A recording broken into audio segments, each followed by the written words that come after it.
Bonjour à tous, bienvenue sur notre vidéo par rapport aux Zoosprints. En fait, je vous explique un peu c'est quoi le Zoosprint. Le Zoosprint, c'est un outil de gestion de projets agiles développé par Zoo, conçu spécialement pour les équipes qui utilisent la méthode Scrum ou d'autres approches agiles. Donc, à quoi ça sert le Zoosprint? Ce sprint permet de organiser le travail par sprints et créer et suivre les user stories, les tâches, les bugs, les éléments du backlog. Et aussi, il vous sert à collaborer en équipe grâce à des outils comme les commentaires, les mentions et les notifications. Et ensuite aussi, il vous permet aussi de analyser les performances avec des rapports agiles comme le Velocity Chart et ainsi de suite. Donc, le Zoosprint, c'est pour qui en fait? Le Zoosprint s'adresse principalement à des équipes de développement du logiciel, les startups ou les PME qui travaillent en mode agile et les agences ou les équipes pluridisciplinaires comme les développeurs, designers, producteurs et les managers. D'accord? Donc, pour commencer alors, nous allons voir sur la partie Global View. Le Global View, en fait, c'est une interface centralisée qui permet aux utilisateurs de voir l'ensemble des éléments clés de tout leur projet agile au même endroit. Comme vous voyez ici, ce sont tous des projets qui sont ouverts, déjà finis. Vous pouvez aussi voir ici les bugs qui sont fermés et ainsi de suite. Donc, l'objectif, en fait, c'est de vous offrir une vision d'ensemble sur tous vos projets, les sprints, tâches, les bugs, progrès, les activités, sans avoir à naviguer projet par projet. D'accord? Et maintenant, nous allons passer sur la partie CDI. Voilà. En fait, c'est quoi ce CI, CD? En fait, c'est un ensemble de pratiques DevOps qui permet d'automatiser le développement, les tests et le déploiement des applications, comme vous voyez ici. Voilà.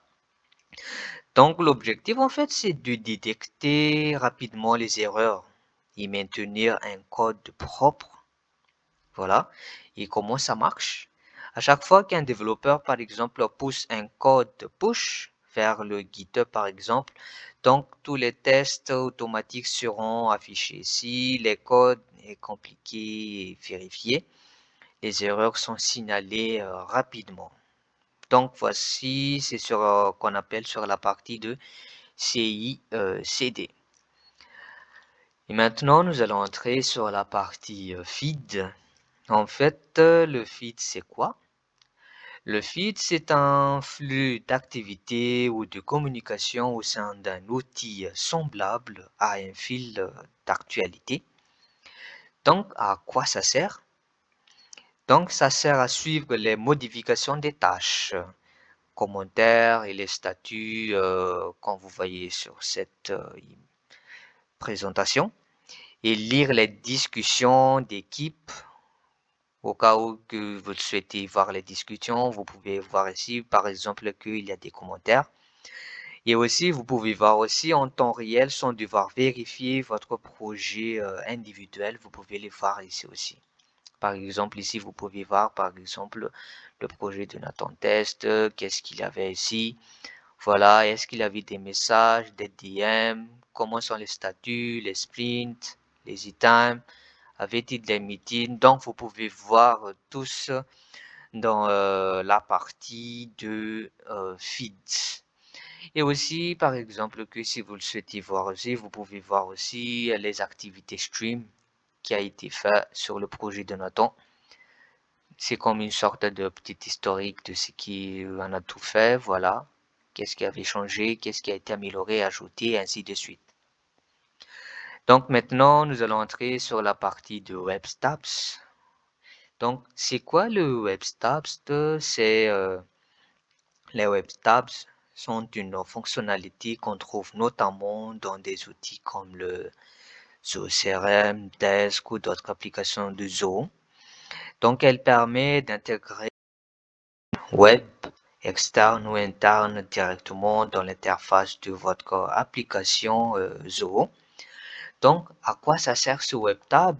En fait, ça sert à afficher un site web externe et connecter des apps tierces, centraliser les outils et vous pouvez aussi afficher les rapports personnalisés sur cette partie de web tabs. Voilà. Et maintenant, nous allons entrer sur la partie OKRS. En fait, à quoi ça sert ce OKRS? Le OKRS signifie Objective and Key Result, c'est-à-dire c'est une méthode de gestion. C'est utilisé par des entreprises comme le Google et ainsi de suite pour aligner les équipes à suivre le progrès et mesurer l'impact du travail. Comme vous voyez ici, vous pouvez voir que vous pouvez regarder ici les projets qui ont été faits sur ces trois carters ici, soit les last carters. Vous pouvez voir ici quels ont été les projets, c'est-à-dire les projets qui ont été faits entre le 31 mars 2025 jusqu'à le 30 juin. Vous pouvez voir ici. Ou les carters en ce moment, du 30 juin au 30 septembre.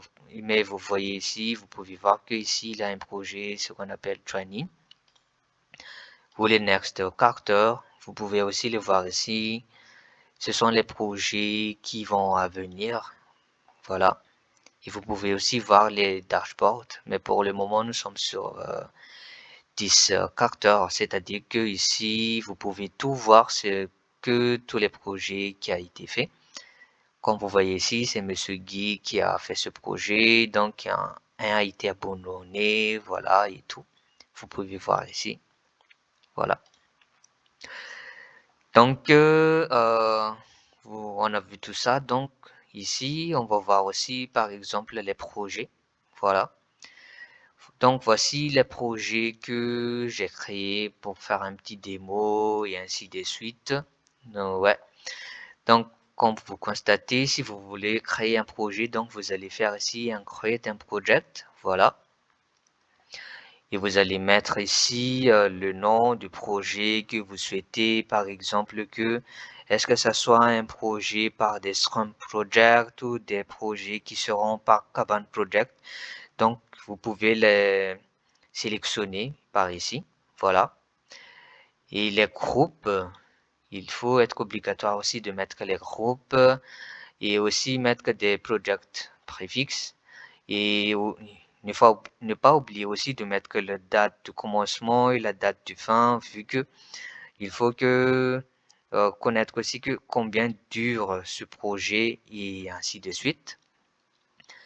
Et une fois, vous pouvez aussi mettre un project statut. Est-ce que c'est en planning, code, négociation, progrès, ainsi de suite. Une fois fini tout ça, vous pouvez le créer et directement le projet va apparaître ici. Voilà. Et vous pouvez constater aussi ici, par exemple, si vous cliquez sur le Work Items, vous pouvez voir que le projet, c'est Open et un qui a été déjà fait. Donc, le total, c'est tout. Donc, le nombre de projets qui a été fait, donc c'est seulement 50%. Donc, vous pouvez les vérifier ici. Voilà, comme on voit ici. Donc, voici le backlog. Voilà. Donc, tout à l'heure, on a vu qu'on a deux projets qui se nomment Babalai et Mia. Et par exemple, que si vous souhaitez changer le statut de ce projet, voilà. Donc, il faut cliquer par un projet. Et après, vous allez mettre ici, par exemple, que est-ce que c'est un projet qui doit être fait en progrès ou déjà fait, et ainsi de suite. Et si vous avez des descriptions à faire, vous pouvez les mettre ici, mettre des descriptions, des commentaires. Et au cas où que vous, sur cet projet, vous voulez mettre un folder, vous pouvez les mettre ici. Donc, c'est seulement vous et votre supérieur ou votre équipe qui peut voir ce projet. Et le statut timeline, voilà, comme vous voyez ici, les tables, que c'est comme un petit historique, que vous pouvez voir ici que c'est combien de jours ou d'heures que vous avez fait ce projet jusqu'à la fermeture du projet. Voilà.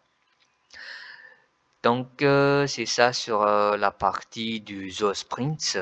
Donc, pour conclure, le Sprint, c'est un outil idéal pour gérer des projets agiles avec structure et clarté.